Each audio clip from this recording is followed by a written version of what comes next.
滴滴出行다들 잘 알고 계신가요? 이미 여러 번 들어서 익숙하신 분들도 많을 겁니다.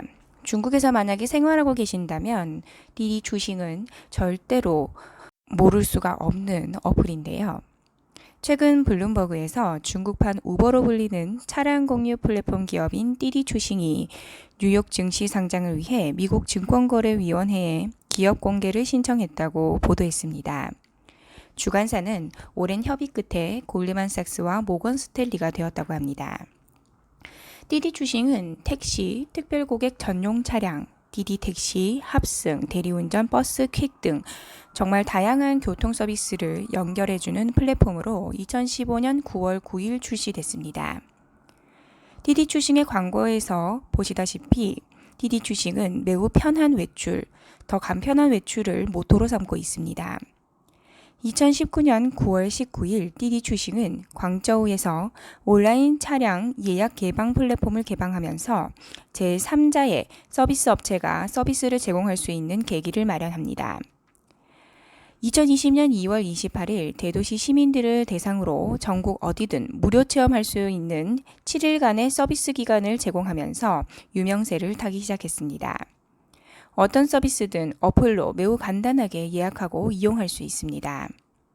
중국에 한 번이라도 여행을 해보신 분이라면 알 수 있을 텐데요.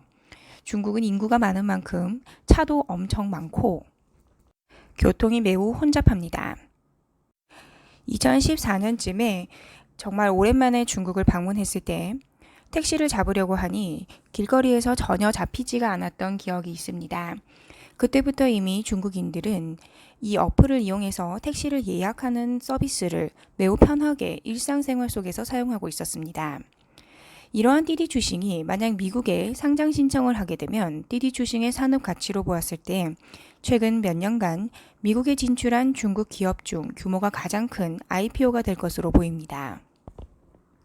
滴滴出行이 비밀리에 미국으로 진출한 이유는 경쟁 업체가滴滴出行의 중요한 비즈니스 정보와 재무 정보를 파악하는 것을 우려한 데에 있는 것으로 업계 인사들은 예측하고 있습니다. 최근 코로나 바이러스가 유행하면서滴滴出行은 오히려 사업이 반등하며 IPO 계획에 박차를 가하고 있습니다. 상장 이전에 자금을 마련하기 위해 리볼빙 대출로 15억 달러를 조달하기도 했습니다. 지난해 매우 다양한 IPO 소식이 들려왔지만滴滴出行이 순조롭게 상장할 수 있을지는 아직 미지수입니다.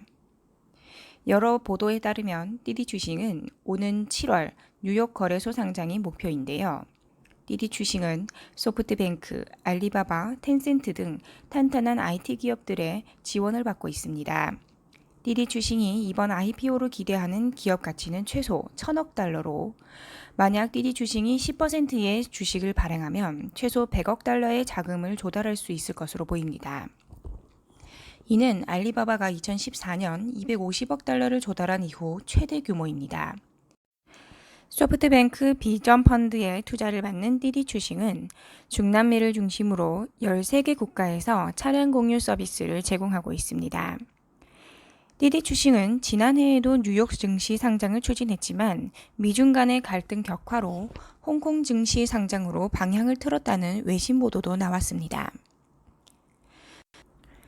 도널드 트럼프 행정부에 이어 조 바이든 행정부도 역시 중국에 매우 강경한 대책을 취하고 있기 때문에滴滴出行의 미국 증시 대비는 순탄하지만은 않을 것이라는 분석이 대부분입니다.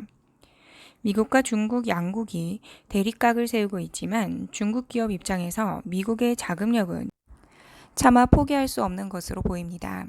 그렇기 때문에 이렇게 어려운 상황 속에서도 계속 IPO를 추진하고 있는 것이겠죠.滴滴出行이 중국에서 이렇게 보편화되어 사용될 수 있었던 이유로는 매우 간단한 어플 사용법에 있는 것 같습니다. 어플을 다운로드한 뒤 가입하고 예약 날짜와 시간, 출발지와 도착지를 입력하면 주변 택시를 호출하게 됩니다. 그리고 이 호출에 승인하게 되는 기사가 나타나면 바로 예약이 완료되는 시스템입니다. 한국의 카카오 택시와 매우 유사한데요. 남녀노소 누구든 이 어플을 매우 쉽게 사용할 수 있다는 장점이 있습니다. 이번에滴滴出行이 미국 시장에서 성공적으로 상장할 수 있을지는 아직은 미지수지만 발전 가능성이 매우 무궁무진한 기업임에는 틀림없습니다. 오늘도 끝까지 들어주셔서 감사합니다.